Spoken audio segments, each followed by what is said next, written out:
In this video, I'm going to show you how to faithfully restore photos with Gemini AI. So what you're going to do firstly, just open up your Gemini AI. Okay. So once you're on Gemini AI, make sure that you have minimum the 2.5 flash model is selected, or you can choose any of the latest one as well. But basically the basic one is 2.5 flash. Okay. Make sure you have that.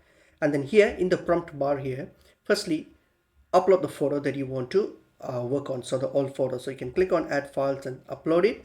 Or you can just, in this case, I'll just choose one from here. So maybe this one, just copy this image. Okay, and then just paste it here or just upload it here. Okay, so whatever the photo that you want to work on. And once that's done, now plug in this prompt here. Just type in this prompt. Type in this prompt. Okay, so you're an expert at restoring all photo. Restore this old and damaged portrait photo to its original state with high realism and attention to detail. Maintain the subject's original facial features, expressions, hairstyle, clothing, and background style as close as possible to the original. Remove any damage, stains, or discolorations, but preserve the vintage photographic texture to retain its authenticity. The result should look like a generic studio portrait from the same era, not overly modernized or stylized. So this is the prompt that you can use. This is a standard one. Feel free to tweak it, change it, or customize it based on your preference. That's fine. Once that's done, click on the submit option.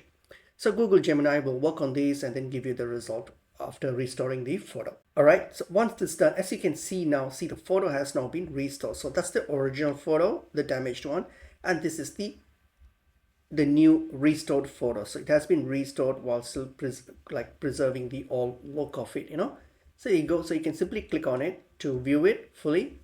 Okay, and then if you want to download it, you can click on the download option here to download the photo, and that's how you do it.